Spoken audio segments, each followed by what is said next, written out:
आउज़ुबिल्लाहिमिनश्शैतानिर्रजीम बिस्मिल्लाहिर्रहमानिर्रहीम। आप लोग देख रहे हैं मेरा यूट्यूब चैनल बायोलॉजी ब्रेकडाउन। आज जिस टॉपिक को हम पढ़ेंगे 9 क्लास का वो है seed germination.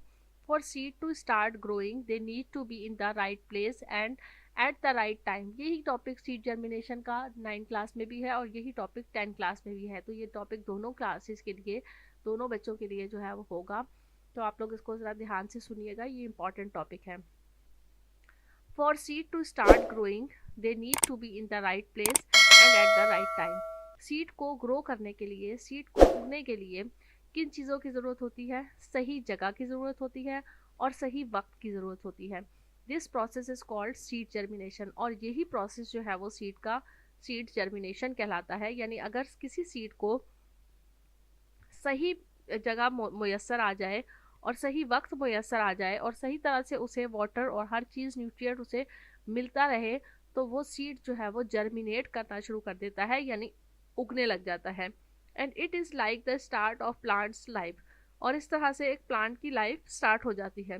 In this process the seed absorb water which make it swell and break open the seed coat. इस प्रोसेस का जो सबसे पहला पॉइंट है उसमें क्या होता है, सीड जो है वो पानी को एब्जॉर्ब करता है और स्वेल हो जाता है, फूल जाता है। और फिर जब वो स्वेल हो जाता है तो वो ब्रेक हो जाता है, ओपन हो जाता है। और उसके सीड कोट जो है वो क्या चीज़ ओपन होती है, उसका सीड कोट जो है वो ब्रेक हो जाता है। First a root pops out from a part called the radical. सबसे पहले रूट जो है वो निकलती है, जो कि किस पार्ट से निकलती है? रेडिकल में से निकलती है। These roots grow quickly and start talking in water and nutrients from the soil. ये रूट जो है वो तेज़ी से ग्रो होती है। और क्यों तेज़ी से ग्रो होती है? ताकि वो सही ज़्यादा से ज़्यादा पानी और न्यूट्रिएंट को सॉइल में से एब्जॉर्ब करे।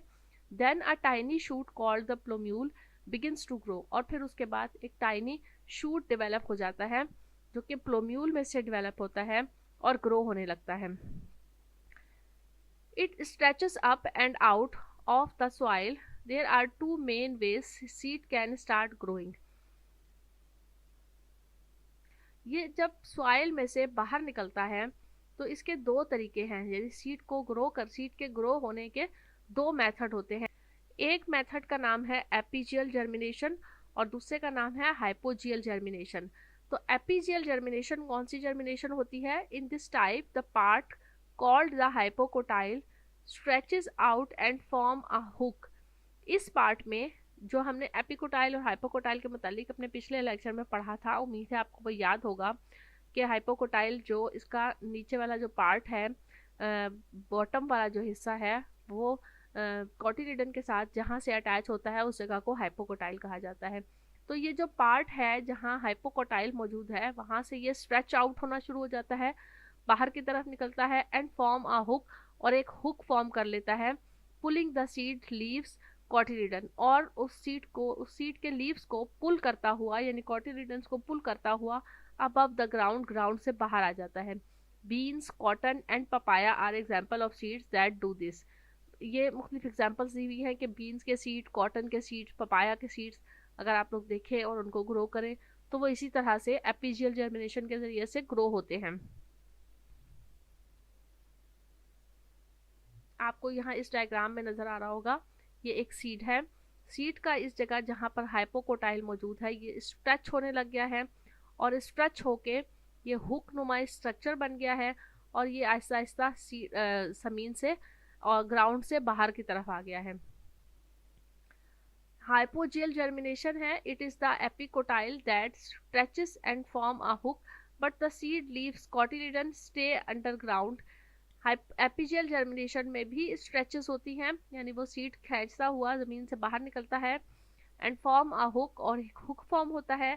But the seed leaves of cotyledon, लेकिन जो सीड लीव्स हैं, जैसे कि आपको यहाँ पर ये कॉटिलिडन की सीड लीव्स नज़र आ रही हैं, ये सीड लीव्स एपीजियल जर्मिनेशन में तो बाहर की तरफ आ जाती है ज़मीन से, लेकिन हाइपोजियल जर्मिनेशन में ग्राउंड के अंदर ही रहती है, जिसमें मटर के बीज, मेज़, मकई के बीज और कोकोनट के बीज शामिल हैं, जिनमें हाइपोजियल जर्मिनेशन होती है। यानी वो ये जो इसके कॉटिलिडन वाले लीव्स हैं ये ज़मीन के नीचे ही रहते हैं।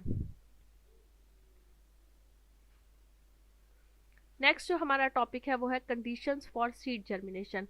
अब सीड जर्मिनेशन के लिए क्या क्या कंडीशन रिक्वायर्ड होती हैं? For seed to start growing they need to right conditions both inside and outside embryo and enough store food.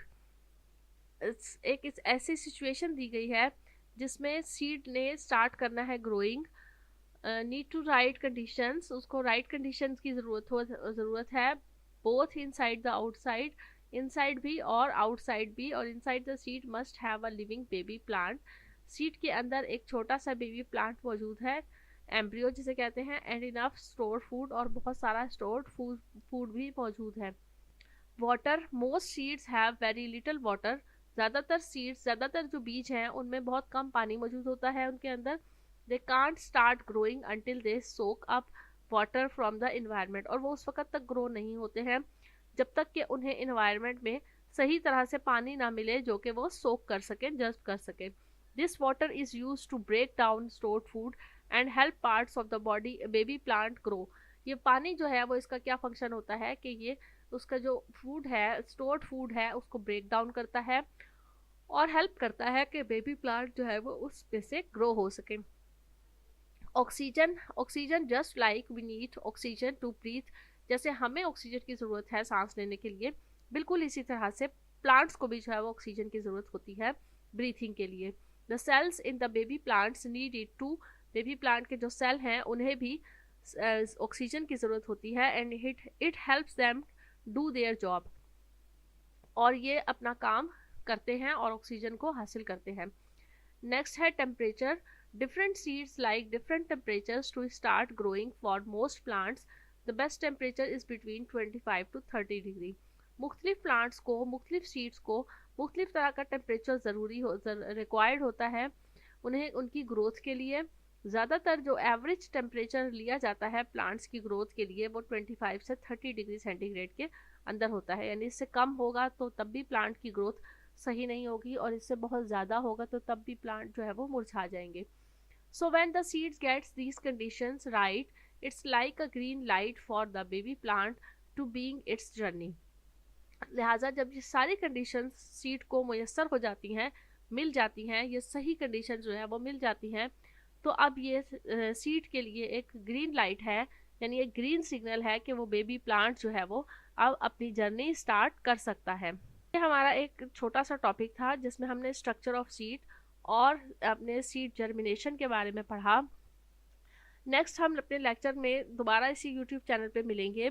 Next जो हमारा टॉपिक होगा वो, उसमें हम न्यू चैप्टर स्टार्ट करेंगे, और साथ साथ हम इसकी बुक एक्सरसाइज वर्क भी जो है वो सॉल्व करते जाएंगे। इसी यूट्यूब चैनल पे साथ रहिएगा, biology breakdown. Thank you so much. Allah हाफिज़।